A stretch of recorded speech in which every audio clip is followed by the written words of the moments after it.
Om Swastiastu. Assalamualaikum warahmatullahi wabarakatuh. Shalom, namo buddhaya, salam kebajikan, dan salam harmoni. Kami dari kelompok T3 akan mempresentasikan mengenai tahapan praproduksi media video pembelajaran. Adapun topik yang akan kita bahas yaitu yang pertama ide pokok dan ide penunjang, yang kedua karakteristik audiens, yang ketiga tujuan, yang keempat yaitu garis besar isi pesan, yang kelima yaitu sinopsis, yang keenam yaitu treatment, yang ketujuh naskah, yang kedelapan jadwal syuting, yang kesembilan pemilihan pemain, dan yang terakhir tempat dan peralatan. Pembahasan yang pertama yaitu ide pokok dan ide penunjang. Ide pokok adalah gagasan utama atau inti pesan yang ingin disampaikan dalam video pembelajaran. Ini adalah tema besar atau pokok bahasan yang akan menjadi fokus utama video. Misalnya, jika video bertujuan untuk mengajarkan matematika, ide pokok biasanya tentang pengenalan geometrik atau konsep pecahan. Nah, ide pokok ini harus jelas, sederhana, dan mudah dipahami oleh audiens. Sedangkan ide penunjang adalah elemen tambahan yang memperkaya materi utama dan membantu audiens lebih memahami ide pokok.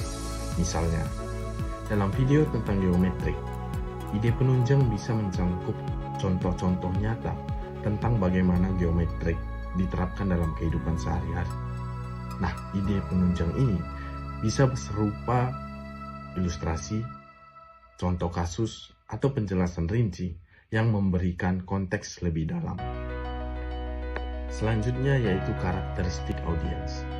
Audiens adalah kelompok orang yang menjadi sasaran dari video pembelajaran.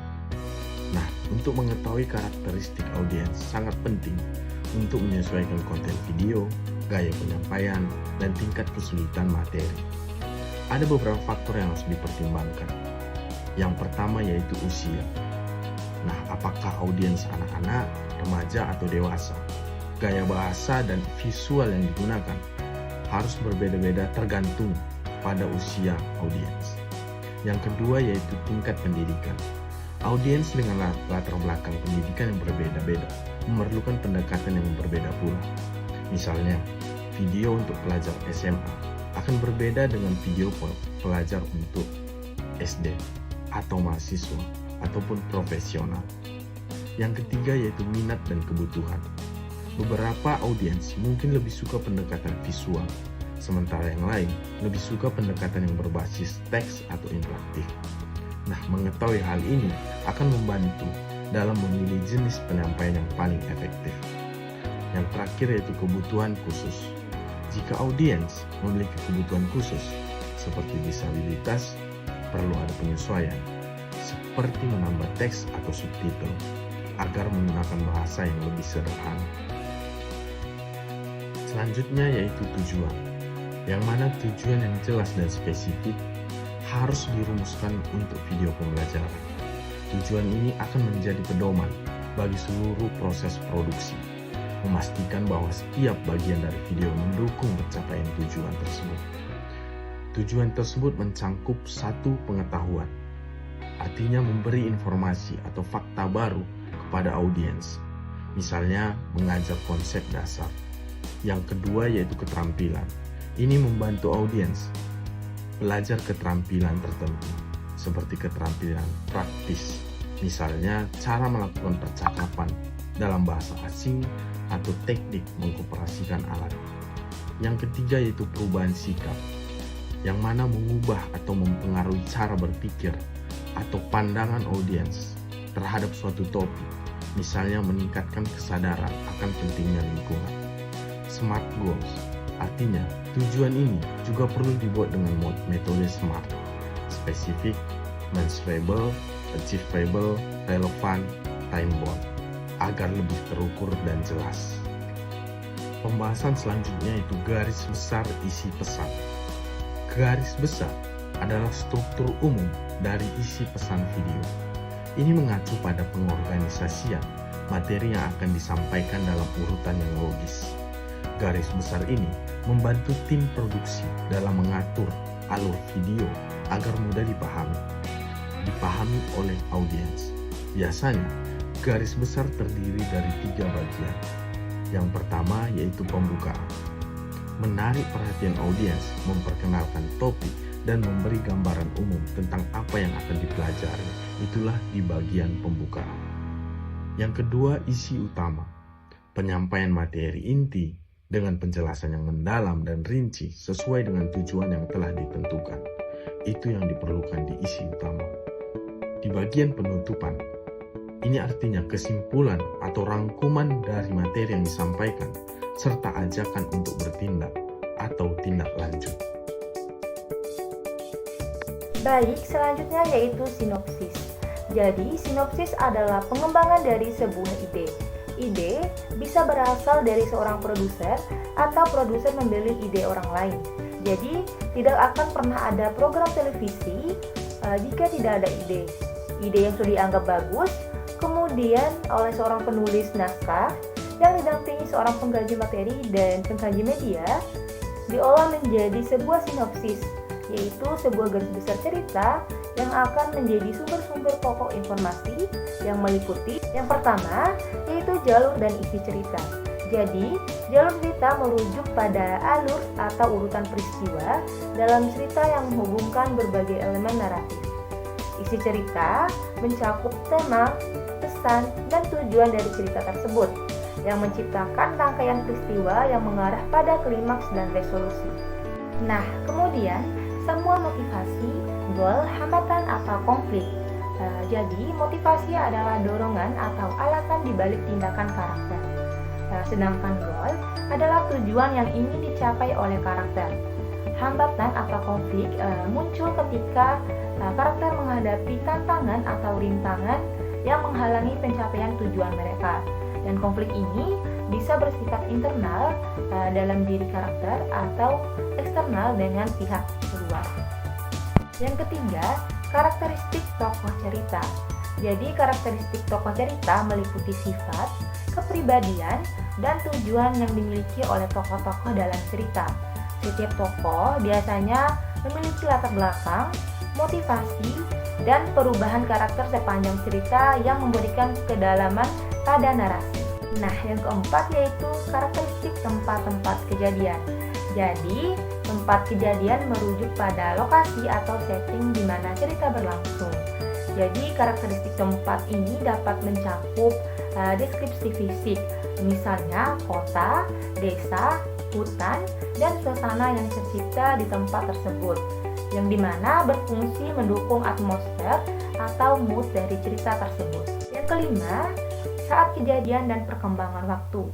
Saat kejadian mengacu pada kapan cerita tersebut terjadi, baik dari segi waktu dalam sehari, tahun, atau periode tertentu dalam sejarah. Perkembangan waktu mencakup bagaimana cerita berkembang seiring berjalannya waktu. Misalnya, apakah ada perubahan dalam kehidupan karakter atau perubahan setting.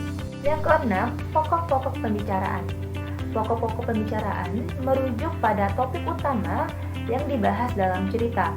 Dalam konteks naskah pendidikan, ini adalah isu atau pelajaran yang ingin disampaikan kepada penonton atau audiens, baik itu nilai moral, konsep ilmiah, atau keterampilan tertentu. Yang terakhir yaitu sinopsis. Jadi, sinopsis adalah ringkasan singkat dari keseluruhan cerita, termasuk latar belakang, karakter utama, konflik, dan resolusi. Sinopsis juga memberikan gambaran umum tentang apa yang akan terjadi dalam cerita tanpa memberikan rincian terlalu mendalam. Hal ini biasanya untuk menarik perhatian penonton atau pembaca. Selanjutnya, treatment. Nah, sinopsis yang sudah benar lalu dikembangkan menjadi sebuah treatment, yaitu garis besar penuturan jalan cerita dengan urutan peristiwa, sebagaimana akan tampak dalam program televisi pendidikan nanti. Jadi, treatment yang sudah dianggap benar dan disetujui pengkaji materi dan pengkaji media, kemudian dikembangkan menjadi sebuah naskah televisi pendidikan, yang dimana penyajiannya harus disetujui oleh pengkaji media. Nah, setelah itu, naskah yang sudah disetujui oleh kedua pengkaji diserahkan ke bagian produksi untuk diproduksi menjadi sebuah program televisi pendidikan. Kemudian naskah dan storyboard. Naskah merupakan urutan teks atau dialog yang akan dibacakan oleh narator bersama dengan pergerakan video yang akan dibuat. Nah, tujuan menyusun naskah adalah sebagai acuan dalam membuat tampilan media yang nantinya akan digunakan sebagai acuan dalam produksi media. Nah, langkah-langkah dalam menyusun naskah yaitu merumuskan ide dan judul program, menentukan tujuan, mengidentifikasi karakteristik audiens, menyusun kerangka isi, meliputi sinopsis, treatment dan storyboard, menentukan format program penulisan naskah. Nah, sedangkan storyboard adalah representasi visual dari naskah. Storyboard menggambarkan bagaimana setiap adegan dalam video akan terlihat dari sudut pandang kamera. Ini dapat membantu tim produksi memahami setiap adegan secara visual, termasuk elemen-elemen penting seperti pencahayaan, posisi kamera, dan Baik, selanjutnya yaitu jadwal syuting. Jadi jadwal syuting ini adalah rencana yang berisi rincian waktu dan urutan pengambilan gambar. Jadwal syuting ini mencakup informasi penting seperti waktu, tempat, dan urutan adegan yang akan diambil. Nah, dengan adanya jadwal syuting yang terstruktur, tim produksi ini dapat bekerja secara efisien dan memastikan bahwa setiap elemen syuting ini terlaksana sesuai dengan rencana. Nah, jadwal ini juga membantu kita dalam berkoordinasi antar anggota tim, memudahkan pengaturan lokasi serta meminimalisir risiko keterlambatan atau kesalahan dalam proses pengambilan gambar. Baik, selanjutnya yaitu beberapa aspek yang perlu diperhatikan dalam penyusunan jadwal syuting. Yang pertama, pembuatan rencana syuting. Jadi, pembuatan rencana syuting ini merupakan langkah awal yang sangat penting. Nah, hal ini melibatkan penentuan urutan pengambilan adegan berdasarkan skenario atau storyboard. Nah, rencana ini harus detail agar semua anggota tim itu memahami apa yang harus mereka lakukan dan kapan mereka harus melakukannya. Yang kedua yaitu koordinasi dengan tim produksi. Koordinasi yang baik dengan semua anggota tim produksi termasuk sutradara, kameramen, editor, dan kru lainnya itu sangat diperlukan. Nah, pengaturan waktu yang efisien itu bisa memastikan bahwa semua orang itu dapat bekerja secara sinergis, menghindari keterlambatan dan kebingungan saat kita melakukan syuting. Yang ketiga yaitu penyesuaian dengan ketersediaan pemain. Jadi jadwal syuting itu harus disesuaikan dengan ketersediaan aktor dan narator. Jadi pemain yang terlibat dalam produksi ini pasti memiliki jadwal yang berbeda-beda, sehingga kita itu harus mengurutkan waktu syuting yang sesuai agar semua pihak itu bisa berpartisipasi tanpa hambatan. Yang keempat itu ada kondisi cuaca dan pencahayaan. Nah, jika syuting itu dilakukan di luar ruangan, faktor cuaca dan pencahayaan itu juga harus kita pertimbangkan. Nah, cuaca yang buruk itu, hujan, itu bisa mengganggu proses syuting. Sedangkan pencahayaan yang baik itu diperlukan untuk mendapatkan hasil gambar yang optimal. Jadi kita harus menyesuaikan waktu pengambilan gambar yang kita perlukan. Jadi kita harus memonitori ramalan cuaca dan memilih waktu yang tepat dalam pengambilan gambar. Yang kelima itu ada durasi pada setiap adegan. Jadi kita harus memperkirakan waktu yang dibutuhkan untuk setiap adegan penting. Mulai dari waktu persiapan, pengambilan gambar, pengulangan jika diperlukan. Nah, dengan kita membuat estimasi durasi setiap adegan ini, kita dapat meminimalisir risiko keterlambatan. Yang keenam yaitu waktu istirahat dan transisi. Nah, kita itu harus menyediakan waktu istirahat bagi kru dan pemain agar stamina dan konsentrasi mereka itu tetap terjaga sehingga proses syuting itu akan lebih lancar. Nah, istirahat yang cukup ini akan membantu semua orang ini tetap dalam kondisi prima selama syuting berlangsung. Sementara waktu transisi ini memungkinkan kita untuk menyesuaikan satu adegan dengan adegan lainnya. Baik, yang sembilan yaitu pemilihan pemain. Jadi pemilihan pemain atau aktor ini merupakan langkah yang sangat penting dalam produksi video. Jadi pemain itu harus cocok dengan karakter yang ada di naskah, baik dari segi usia maupun sifatnya. Misalnya, jika kita membuat video pembelajaran tentang sains, jadi kita perlu seorang guru yang mampu menjelaskan konsep dengan jelas dan menarik. Jadi pemain itu harus sesuai dengan usia karakter dan memiliki kemampuan berbicara yang baik agar bisa berinteraksi dengan siswa dalam videonya. Jadi seorang pemain itu juga perlu mampu menghidupkan peran mereka dengan baik. Jika ada adegan yang dramatis di mana guru menjelaskan eksperimen, mereka juga harus mengekspresikan keingintahuan dan antusiasmenya, sehingga penonton itu akan merasa terlibat dengan materi yang disampaikan.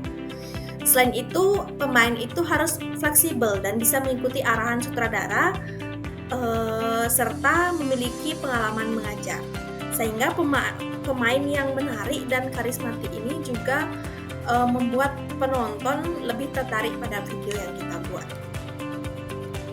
Yang ke-10 yaitu tempat dan peralatan. Jadi ada beberapa faktor-faktor yang perlu dipertimbangkan saat pemilihan lokasi syuting. Yang pertama yaitu relevansi dengan materi. Jadi lokasi itu harus sesuai dengan tema yang disampaikan. Misalnya begini, jika kita akan membuat video mengenai membahas eksperimen sains, mungkin laboratorium itu merupakan salah satu pilihan yang tepat. Jadi lokasi yang relevan itu membantu penonton memahami isi dan konteks dari video yang kita buat. Yang kedua yaitu kondisi pencahayaan. Jadi pencahayaan yang baik saat kita membuat video itu sangat penting untuk menghasilkan gambar yang jelas dan terlihat profesional. Jadi lokasi itu harus memiliki pencahayaan alami yang cukup, atau jika tidak ada pencahayaan alami yang cukup, kita harus menyediakan peralatan pencahayaan tambahan seperti ring light atau pencahayaan buatan lainnya. Yang ketiga yaitu kebisingan lingkungan.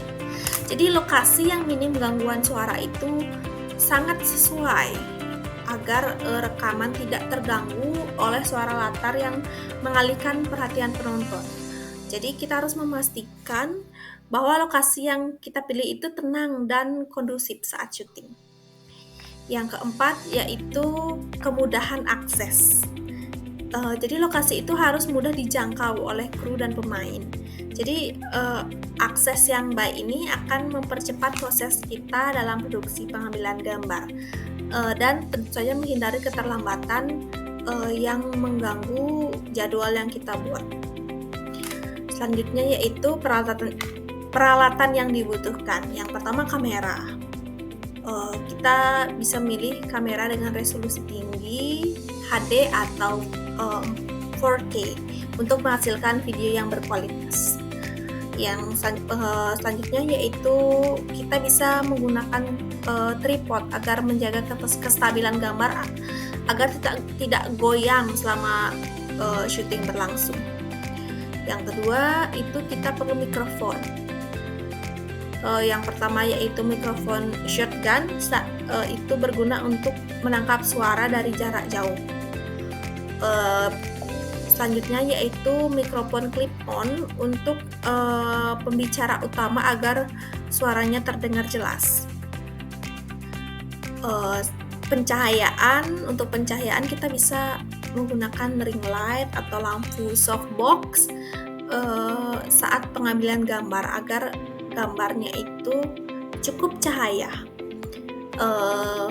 Mungkin kita juga bisa menggunakan ring light untuk close up, memberikan pencahayaan yang lembut pada wajah mereka. Yang keempat itu ada perangkat editing seperti komputer atau software editing di dalamnya seperti Adobe Premiere Pro, CapCut atau software editing lainnya. Yang kelima yaitu properti dan alat pendukung. Mungkin jika kita akan mengambil mengambil syuting mengenai video pembelajaran, kita perlu papan tulis digital atau layar presentasi, Selanjutnya itu mungkin kostum dan atribut seperti pakaian pemain, pakaian seorang guru, atau atribut pendukung dalam video untuk menambah daya tarik visual dan memperkuat pesan yang ingin disampaikan. Kesimpulan dari materi ini adalah tahapan praproduksi adalah bagian awal yang sangat penting dalam pembuatan video pembelajaran. Pada saat ini, dilakukan perencanaan dan persiapan matang agar produksi berjalan lancar dan hasil video berkualitas. Beberapa aspek utama dalam praproduksi meliputi: 1. Penentuan ide pokok dan ide penunjang untuk memastikan pesan utama tersampaikan dengan jelas. Yang kedua yaitu identifikasi karakteristik audiens agar konten sesuai dengan kebutuhan dan tingkat pemahaman mereka. Yang ketiga, perumusan tujuan video menggunakan metode SMART agar lebih terarah dan efektif. Yang keempat yaitu pembuatan garis besar isi pesan, sinopsis, treatment, dan naskah sebagai panduan dalam produksi.